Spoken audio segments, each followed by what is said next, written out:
1995년 1월 두 청년이 아무런 장비 없이 한 동굴에 들어갔습니다. 로프도 헬멧도 동굴 탐험에 대한 경험조차도 없었습니다. 그들이 찾고 있던 건 고대 유물들이었죠. 하지만 단순한 모험이 될 줄 알았던 그 탐사는 끔찍한 악몽으로 변하고 말았습니다. 보물 대신 그들을 기다리고 있었던 건 치명적인 함정이었고, 이 사건은 주 역사상 가장 대규모의 지하구조 작전 중 하나로 이어졌습니다. 이후 그 동굴은 영구적으로 폐쇄됐습니다.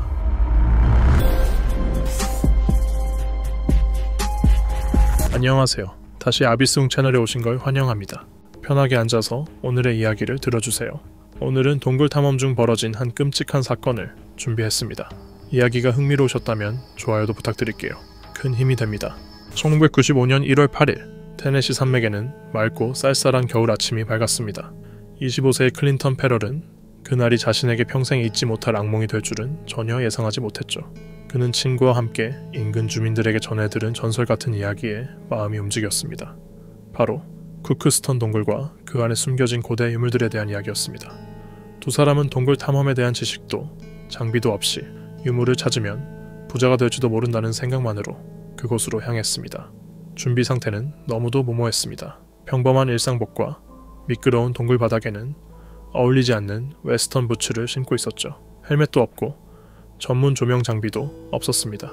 경험 있는 탐험가들이 절대 빠뜨리지 않을 안전 장비는 하나도 없었죠. 이들이 들고 간 유일한 조명은 마을 철물점에서 산 저렴한 손전등 뿐이었습니다. 쿠크스턴 동굴 입구는 테네시 언덕 경사면에 입을 벌린 듯 어두컴컴하게 열려 있었습니다. 수천 년간 지하수가 깎아낸 석회화 지형은 미로 같은 복잡한 터널과 홀, 좁은 통로들로 이루어져 있었죠. 단순한 동굴처럼 보였지만 사실은 수킬로미터에 걸쳐 연결된 구조로 이미 여러 명의 준비되지 않은 탐험가들이 그 안에서 목숨을 잃은 적도 있었습니다. 하지만 클린턴과 그의 친구는 젊음의 열정과 경험 부족에서 오는 순진함으로 동굴에 발을 들였습니다. 처음엔 경사가 완만해 그리 위험해 보이지 않았습니다. 천장에서 떨어지는 물방울 소리와 차갑고 습한 공기가 숨결을 하얗게 만들고 있었습니다. 하지만 점점 더 깊이 들어갈수록 통로는 좁아지고 경사는 가팔라졌으며 지질학적으로 매우 불안정한 구간으로 접어들었습니다. 이전에 붕괴된 흔적과 바닥에 흩어진 돌들이 경고처럼 놓여 있었지만 두 사람은 전혀 눈치채지 못했습니다. 클린턴은 특히 좁은 구간을 통과해야 했는데 그곳은 수평 통로가 갑자기 위쪽으로 꺾이는 구조였습니다. 그는 몸을 비틀어 머리를 벽에 밀착시킨 채 상체를 돌리고 하체는 아직 아래쪽에 남겨진 채로 돌의 곡선을 따라 움직여야 했습니다. 보기엔 큰 문제가 없어 보였지만 이 자세가 그의 생명을 위협하게 될 줄은 아무도 몰랐습니다. 그 순간 그를 덮칠 바위가 움직이기 시작했습니다. 무게 약 227kg에 달하는 커다란 석회암 바위는 수십 년 동안 서서히 제자리를 벗어나고 있었습니다. 자연적인 침식, 수분 침투, 동결과 해동을 반복한 결과 바위의 지지점이 약해져 있었던 겁니다. 클린턴이 동굴 안에서 몸을 움직이며 유물의 흔적을 찾는 동안 그의 진동이 마지막 방아쇠가 되었습니다. 바위는 굉음을 내며 떨어졌고 울림은 동굴 깊숙이까지 퍼졌습니다. 엄청난 속도로 떨어진 바위는 클린턴의 머리를 벽에 밀어붙이며 압사 직전까지 몰아붙였습니다. 충격은 즉각적이고 치명적이었으며 그는 완전히 움직일 수 없는 상태가 되었습니다. 조금이라도 움직이면 추가 붕괴가 일어날 수 있는 위험한 상황이었습니다. 그의 친구는 바로 뒤에서 들려온 돌, 움직임 소리와 이어진 절박한 비명을 들었습니다.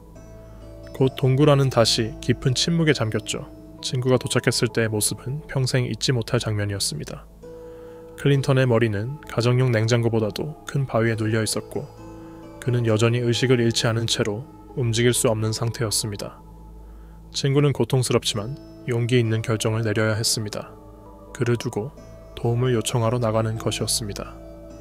친구는 다시 어둠 속을 거슬러 올라가 위험한 통로를 빠져나와 가까운 곳에서 전화를 찾아 구조 요청을 보낼 수 있었습니다.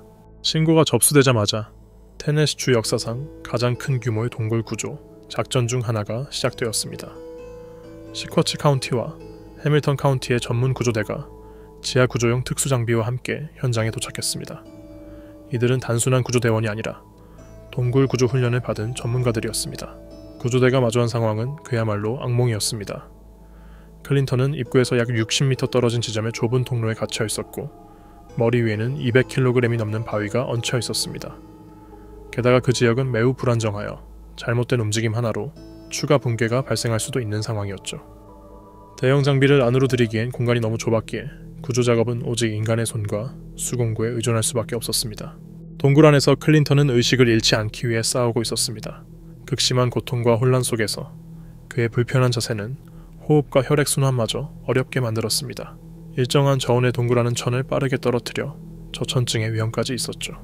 구조대는 최대한 신속하고 정밀하게 클린턴과 바위 모두를 안정시키기 위한 작업에 착수했습니다. 지지대 설치라는 기술을 이용해 바위 주위에 고정 장치를 설치해 추가 이동을 막았습니다. 결정적인 장비는 커머롱이라는 수동 윈치였습니다. 이 장치는 케이블과 도르래를 이용해 무거운 물체를 천천히 제어하면서 움직일 수 있게 해줍니다. 구조대는 각도를 정밀하게 계산해 커머롱을 설치하고 바위를 아주 조금씩 이동시키기 시작했습니다. 작업은 매우 조심스럽게 이루어졌고 도중에 발생할 수 있는 미세한 움직임에도 철저히 대응했습니다. 구조대는 교대로 거의 5시간 동안 작업에 집중했습니다. 마침내 클린턴의 머리가 바위에서 풀렸을 때 구조 작업은 끝나지 않았습니다.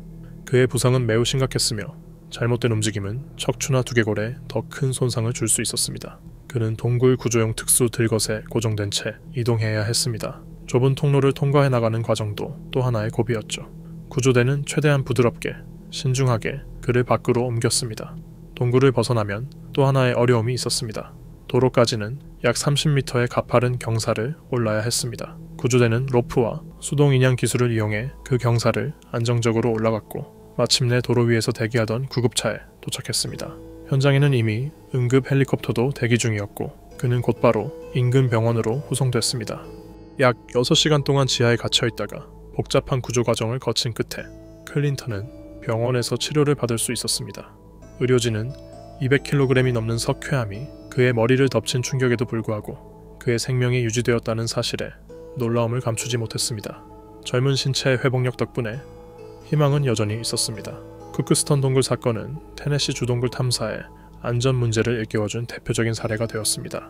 사고 이후 동굴은 공식적으로 폐쇄되었고 이 구조 작업은 여러 구조대와 관련 기관에서 연구 대상으로 기록되었습니다. 이 사건은 무모한 탐험이 얼마나 위험한지 또 구조대의 헌신이 얼마나 중요한지를 일깨워준 교훈이었습니다. 클린턴은 오랜 재활을 거쳐 결국 생존했으며 그는 이 사건을 통해 동굴은 반드시 존중과 철저한 준비가 필요하다는 사실을 뼈저리게 깨달았습니다.